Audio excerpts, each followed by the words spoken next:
नमस्कार प्रिय बच्चों। हम खान पान की बदलती संस्कृति या बदलती तस्वीर के बारे में पढ़ रहे थे। हमने देखा कि किस प्रकार देश के विविध भागों में अपनी विशिष्ट पहचान रखने वाले व्यंजन अब हमें हर जगह सुलभ हो जाते हैं। हम कहीं भी कुछ भी जो है खा सकते हैं। जैसे उत्तर भारत का कहीं कि आपका ढाबा संस्कृति जो है हमें पूरे देश में लोकप्रिय हो चुकी है। दक्षिण के व्यंजन भी इडली सांभर वड़ा डोसा आदि हमें सब जगह सुलभ हो जाते हैं। साथ ही खान पान की संस्कृति में हमने देखा कि जो समय साध्य चीज़ें हैं और जो बहुत अधिक कहें कि मेवे वगैरह से बनने वाली चीज़ों की जो है महंगाई के कारण अब हमें खान पान में कमी दिखाई देती है।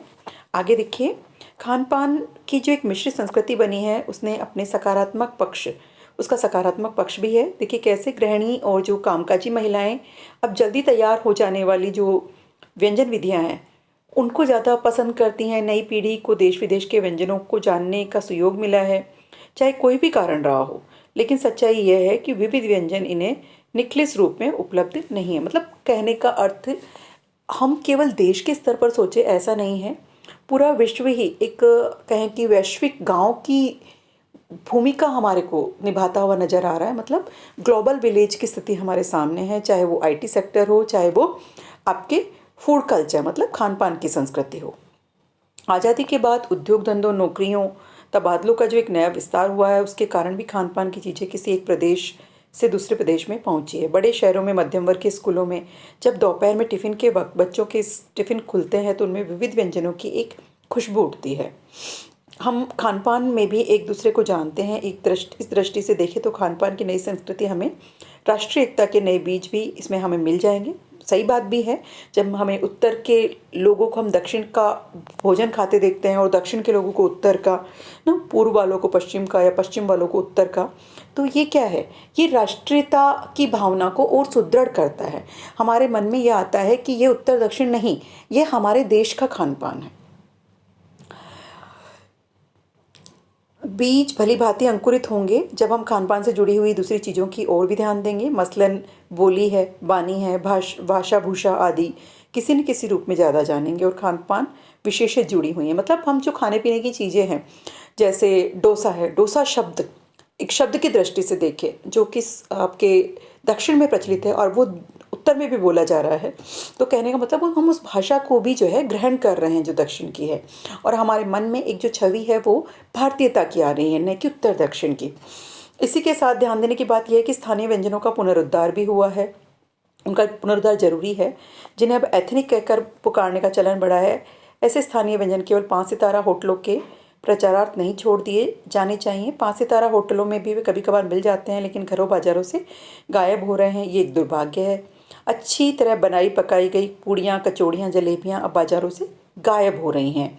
मौसमी सब्जियों से भरे हुए समोसे भी अब कहाँ मिलते हैं। उत्तर भारत में उपलब्ध व्यंजनों की भी दुर्गति हो रही है। कहने का मतलब जो तुरंत फुरत संस्कृति है बेटा, ना हम जल्दी से पकाना, जल्दी से खाना, मतलब फास्ट फूड की ओर बढ़ रहे हैं और हमें ज़्यादा समय वाली चीज़ें नहीं चाहिए, हम सहूलियत देख रहे हैं।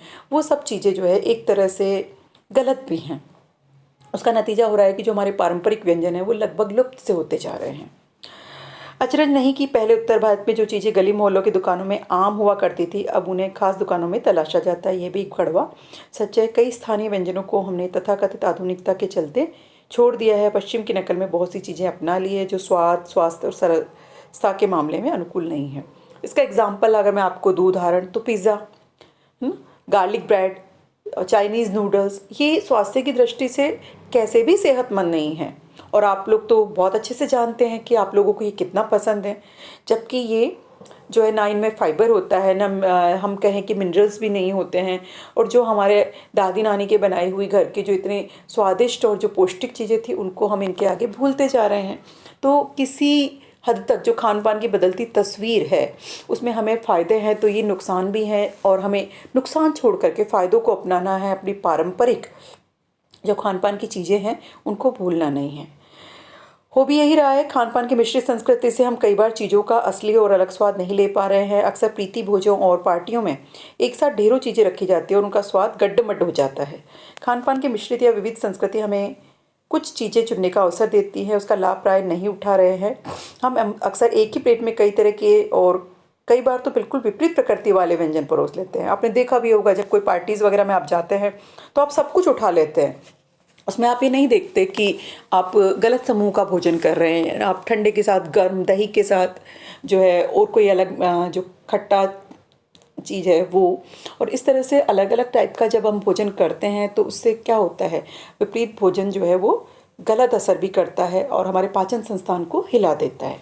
तो बेटा इस पाठ से हमें यही समझ में जो आ रही है बात, जो सीख मिल रही है वो यही है कि खान पान की जो बदलती तस्वीर है उसने जहाँ एक राष्ट्रीयता के भावना को और सुदृढ़ किया है, उसके साथ ही हम जो पारंपरिक व्यंजनों को भूल रहे हैं उसको हमें भूलना नहीं है। खाने की पौष्टिकता को भी हमें लेकर के चलना है, और साथ ही हमें यह भी ध्यान रखना है कि भोजन जो है वो हमारे तन और मन दोनों को पोषण प्रदान करे, ऐसा होना चाहिए। हमारे पारंपरिक व्यंजनों को भी हमें अपने खाने में स्थान देना है। धन्यवाद।